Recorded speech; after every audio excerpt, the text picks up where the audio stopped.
हजार साल पहले की बात है। एक महिषासुर नाम का राक्षस था और आधा शरीर भैंसे का था। उसने कई सालों तक ब्रह्मा जी की कठिन तपस्या की।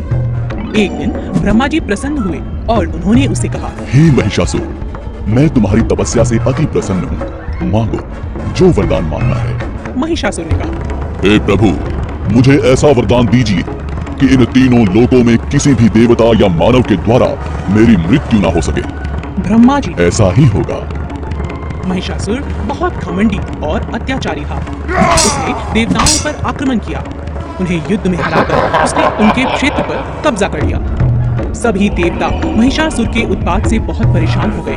वे सभी मिलकर ब्रह्मा जी, शंकर जी और विष्णु जी की शरण में गए। सभी देवताओं ने मिलकर एक सभा में इसका उपाय ढूंढने का प्रयास किया। श्री ब्रह्मा, विष्णु और महेश जी ने एक तेज प्रकाश पुंज से एक सुंदर देवी का निर्माण किया। इसी देवी को सारी दुनिया आदि शक्ति माँ दुर्गा के नाम से जानती है। सभी देवताओं के चक्र, गदा, त्रिशूल, धनुष बाण इत्यादि अस्त्रों को धारण कर वे महिषासुर की नगरी की ओर चल पड़े। जब महिषासुर को उनके बारे में सूचना मिली, तब वह उनसे मिलने के लिए ललायत हो गया। महिषासुर ने देवी के सामने विवाह का प्रस्ताव रखा। माँ दुर्गा ने कहा, हे असुरराज, मुझसे युद्ध करो। यदि तुम ये युद्ध में मुझे जीत लिया तो मैं तुमसे अवश्य विवाह करूंगी। महिषासुर ने देवी से कहा, मैं युद्ध के लिए तैयार हूँ।